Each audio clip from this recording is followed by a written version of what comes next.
Senhor Dr. Fernando Nobre, meus queridos amigos, eu fui alferes miliciano médico aqui nas Caldas, regimento, e uma vez os capitães me imploraram para eu dizer qualquer coisa e eu fiquei, acho que falei depois do general. Hoje vou falar antes do general, mas sempre seguro nas cautelas que aprendi nesse dia. E de facto é um privilégio estarmos aqui juntos, irmanados na responsabilidade, eu diria mais na premência, na honra e no dever de ajudarmos a eleger um Presidente da República de todos os portugueses. Caros amigos, une-nos há mais ou menos tempo esta tarefa de contribuirmos para esclarecer os nossos concidadãos, independentemente dos partidos políticos em que já tenham alguma vez votado, independentemente dos partidos políticos em que militem ou em que militaram, independentemente de terem ou não terem partido político, que o candidato à presidência da República, Dr. Fernando Nobre, não o faz só em nome do povo de esquerda, não o faz só em nome da direita, falo em nome de todos os portugueses onde quer que estejam, qualquer que seja a sua convicção, seja qual for o seu estado de alma perante o rumo do país. E falo também em nome dos portugueses que já não têm convicções, dos que já não creem em nada, tal a sua desilusão, o seu cansaço, o seu desespero em muitos casos.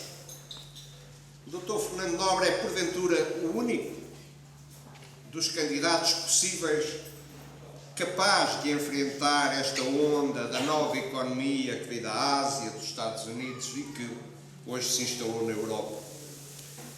O país tem já neste despique dois candidatos inevitáveis, que a seu tempo poderão ter ou não ter as máquinas de que falava a Teresa há bem poucos minutos, as máquinas dos partidos a apoiá-los, máquinas que não significam necessariamente votos ou consciências. Máquinas que significam, isso sim, meios financeiros para divulgação e ampulamento da imagem, eventualmente de ampulamento de notícias. Máquinas não podem violar vontades, máquinas não podem vencer o conhecimento, o saber que cresce, a certeza que o Sr. Dr. Fernando Nobre é o candidato da diferença, da maior credibilidade para o país, o candidato da discriminação positiva, a máquina do Sr. Dr. Fernando Nobre para ampliar o conhecimento da sua mensagem de esperança, a mensagem de uma política de afirmação de Portugal, sem obscurecer ou hipertrofiar as dificuldades. Somos todos nós, os núcleos como estes que aqui estão hoje, disseminados pelo país inteiro e que vão crescendo, crescendo, crescendo.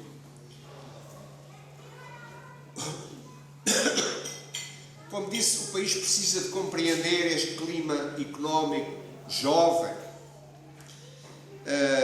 novo, porventura, talvez com traços diferentes, de facto, do passado, dos candidatos inevitáveis, que não naturais, nesta compita difícil, a quem o vulgar princípio de Peter que a todos nos tocará em qualquer altura, de modo diferente para cada um, talvez já tenha tocado, ou os dons que porventura puderam ter ou não ter para tal responsabilidade, já os não poderão ter por inteiro.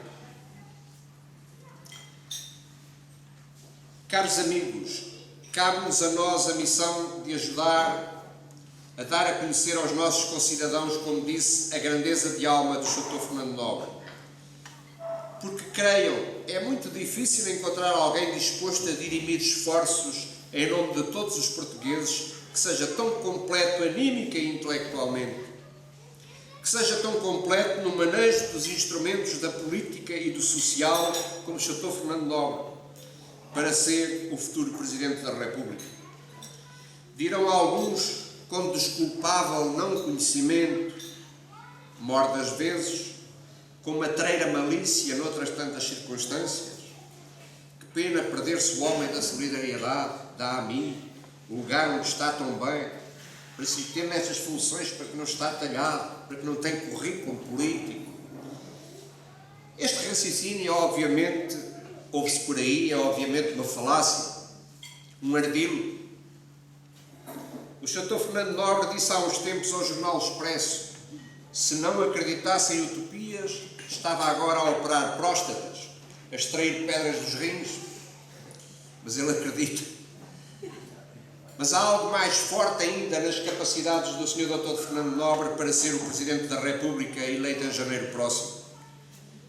No exercício da solidariedade ativa junto das populações em dificuldades de, territorialmente, 2/3 do mundo, ele teve de ser também um político hábil, o negociador e diplomata por excelência, o avaliador das carências, o gestor dos suplementos a uma escala e simultaneamente como se fosse Ministro da Economia, dos Negócios Estrangeiros, das Finanças, da Saúde, da Educação e sei lá o que mais, a um só tempo, e como tal granjeou uma respeitabilidade pública aqui no mundo como poucos cidadãos deste mundo se podem orgulhar de ter.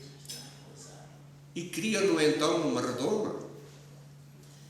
O Sr. Dr. Fernando Nobre é este homem bom, culto, conhecedor, hábil, não, jovem, terno, endurecido no olhar às realidades cruentas, amigo, descomprometido com a incompetência, atento às necessidades do país, mais que atento e instruído quanto às dificuldades que vivemos, companheiro de missão de responsáveis políticos desta Europa, um líder carismático, idolatrado por todos a quem ajudou, que vamos ter em Belém depois de janeiro, que os portugueses vão eleger como Presidente da República. Bem-aja, viva o Dr. Fernando Nobre e, como disse a Teresa, viva Portugal. Obrigado.